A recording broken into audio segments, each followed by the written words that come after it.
Monsieur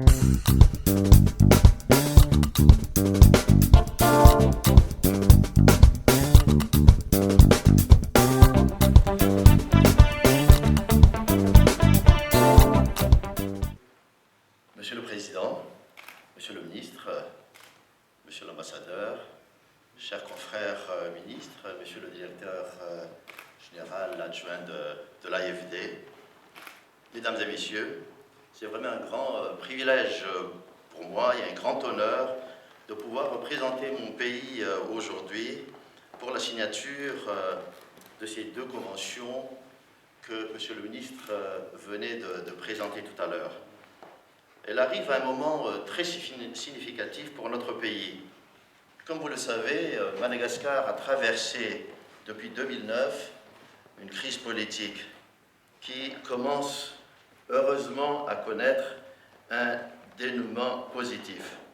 Nous pouvons affirmer aujourd'hui que les conditions exigées par la communauté internationale pour la levée des sanctions sont satisfaites après la mise en place d'un Premier ministre et d'un gouvernement d'union nationale, et la mise en place aussi du Parlement, représenté par le Conseil supérieur de la transition et le Congrès de la transition.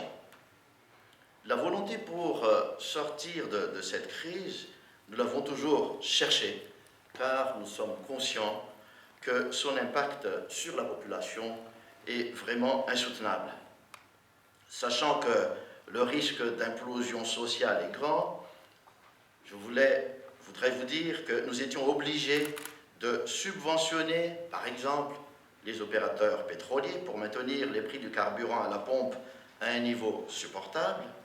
Une hausse aurait eu des impacts directs sur les agrégats macroéconomiques, dont notamment l'inflation, et en cohérence avec les autres mesures visant à le contenir aussi, par exemple, l'importation du riz, qui est la base de l'alimentation malgache. On était là aussi pour réguler son prix sur le marché local. On a aussi défendu le taux de change de notre monnaie et on a appliqué au niveau de la gestion des finances et du budget de l'État la politique de la bonne gouvernance et de l'autorité budgétaire. Tout ceci semble contraire à la liberté d'entreprendre, me diriez-vous, mais c'était nécessaire pour apaiser une tension sociale très tendue.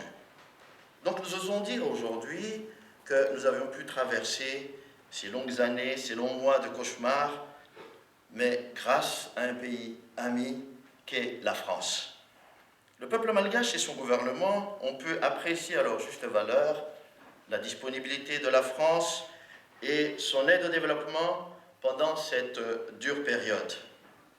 On reconnaît ses vrais amis pendant les moments difficiles, dit-on, et on l'a toujours dit, l'AFD a toujours été présente pendant ces moments difficiles et n'a jamais arrêté les financements à son niveau. Donc aujourd'hui, à travers les deux conventions que nous allons signer, nous retrouvons l'esprit de cette maison qu'est l'AFD. Une politique dont la priorité a toujours été de satisfaire les besoins des populations et leur progrès social. Une politique qui est restée la même depuis ces 70 ans d'existence. Donc les deux projets que nous allons signer tout à l'heure et que Monsieur le ministre a présentés en détail dans son allocution sont des projets qui visent vraiment des populations très ciblées, des populations défavorisées, et nous estimons que cette population le mérite vraiment, surtout aujourd'hui. Donc, je profite de cette occasion pour féliciter la France, l'AFD, et l'ensemble aussi du personnel de l'AFD qui a su défendre jusqu'à présent les valeurs inculquées, surtout par les fondateurs de l'AFD. Il faut aussi reconnaître que nous, Malgaches, avions toujours eu la chance d'avoir comme interlocuteurs des personnes sensibles au réel développement de notre pays. Je citerai au passage Monsieur l'ambassadeur ici présent, Jean-Marc Châtaignier, et Monsieur le directeur de l'AFD de Madagascar, Monsieur Olivier Peuzet. Permettez-moi de saisir également cette occasion pour vous dire notre admiration à deux grands penseurs de cette maison qu'est l'AFD. J'ai nommé M. Olivier Rey et M. Pierre Jacquet. Donc je salue ici leur humanisme et leur pragmatisme. Nous avons besoin de leur lumière pour une nouvelle vision du monde. Un grand défi nous attend encore. Madagascar et l'Afrique en général doivent faire face dans les années à venir à une forte pression démographique qui entraînera inévitablement de nouvelles crises qu'il faudra maîtriser. Des actions plus importantes sont demandées à la France, à l'AFD, pour préparer l'avenir et de l'Afrique et de Madagascar en particulier, avec le reste de la communauté internationale, car vous êtes un des bailleurs influents dans la gouvernance globale de l'aide.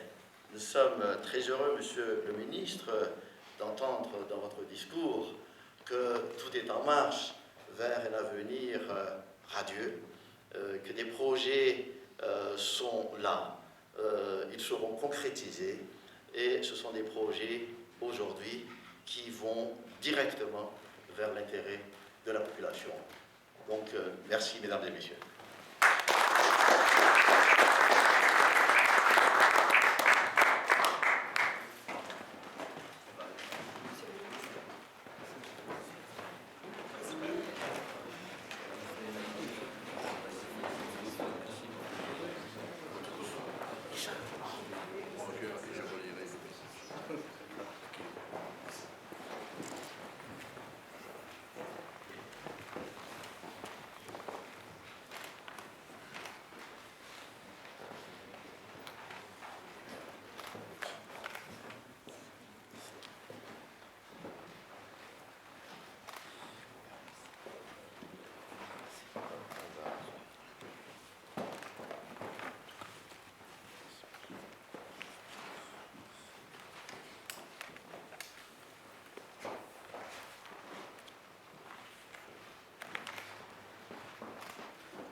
Merci et félicitations.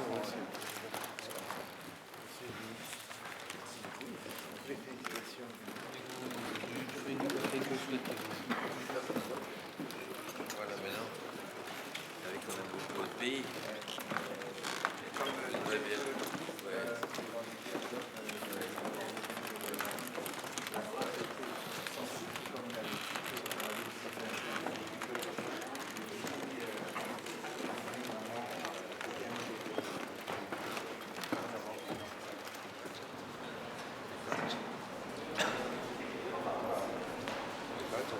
En bas.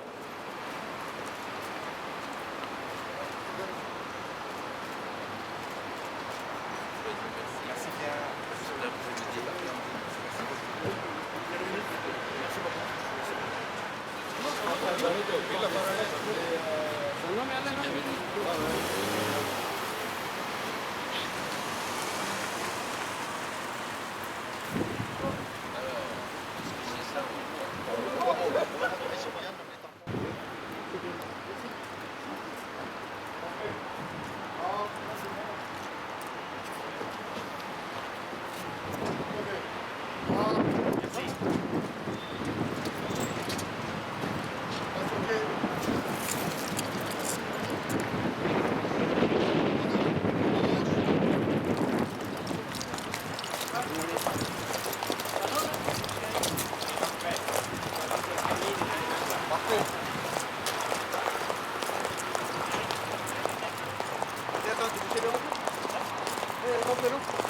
Santé.